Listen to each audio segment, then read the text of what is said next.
No boardroom meetings about how to get us. No. Although they all did disappear earlier. They did. As you know, Kurplunk's new single is called Watch Out Llama Spits, and I'm here with Kara at Alpaca Treehouse in Atlanta, Georgia to learn more about them and share it with you. Thanks so much for having me and giving us the tour today. Yeah, I'm glad you came. So I think the burning question is, in light of the song, is why do llamas spit on people and what would trigger them to spit? That's a good question. Mostly they don't spit on people. If they do, it's usually because you got caught in friendly fire and they are both competing over the same treat. And if you are in front of them and they're firing a warning shot at somebody beside them, you get hit, but see, you're not the target. They just want to warn, and for the most part, they won't just come up and hit you point blank. Even another llama, they would come up and do a warning shot, and then if they ignore the warning shot, then things can escalate and they can turn and spit, and then there could be spitting back and forth. They mostly spit at each other. It's rare that mine anyway, it's rare that they would spit on people. Do they spit on other animals much? Not particularly. If they felt like really endangered, it most likely would not spit. It would be more of a pursuit with using their sharp llama toes and toenails to slice and dice, like a coyote or like a errant dog, something like that. For the most part, when they spit, it's because they're having conflicts within their own family units. So do llamas bite humans or other animals? They do. If they're having like a huge feud, they don't have any upper teeth except molars in the back, but they will actually pinch each other and pull out their fur. But they can't really do real harm. Although I have seen actually where they've taken small chunks out of each other's ears before. But things have to get really ugly for them to start biting.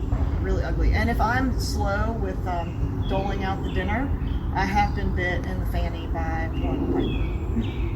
What do you feed llamas?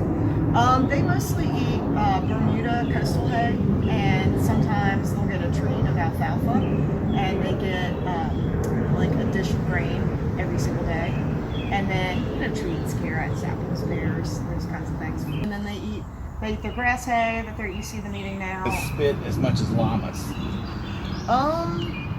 I probably would say alpacas spit more than llamas, and I think it's because llamas have other weaponry that they could use if need be. They don't really choose to use their weaponry. They're mostly just pacifists. Alpacas are more neurotic, so if anybody spits the most, it's going to be an alpaca. Are all three camels, llamas, and alpacas, are they all kind of in the same genus or species? They are. They're all camelids.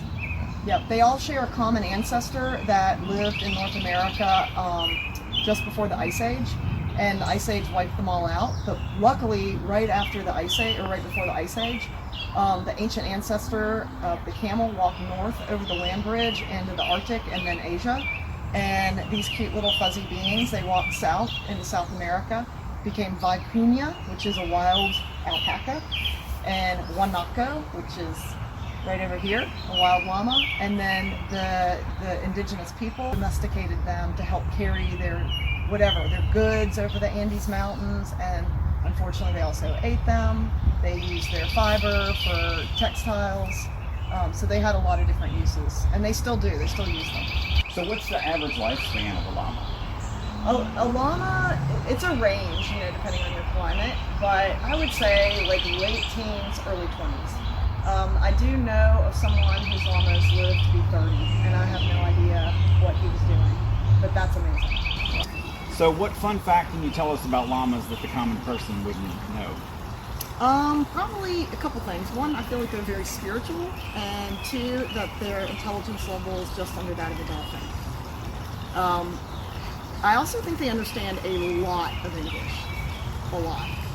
And they know stuff before it happens, like especially with weather. And when can people come by your farm here, and how can they find more information on it? That's a great question. They can go to our website, alpacatreehouse.com. They can buy tickets to an experience tour, which is every Saturday at 11:30. Or they can go to yoga, which is every Sunday at 11:30. And we'll do private classes too, as long as there are more than 4 people per tour. And with a yoga class, it's like 10 to 12 people. And how long has the Alpaca Treehouse been around, and is there anything else you'd like folks to know about the farm and the treehouse? Sure. So the treehouse was built in 2016. Not any business concept whatsoever. We had already rescued the alpacas like 2 years prior. So it was all just really an accident. It was a hobby that kind of ran amok. And we started doing tours mainly because if people were local and they didn't want to come here and stay, they could still kind of get a taste of it and also help us support all the rescue animals, which can, require a lot of vetting and a lot of food. So it's the general public coming to do some of our experiences really helps them. And helps your budget.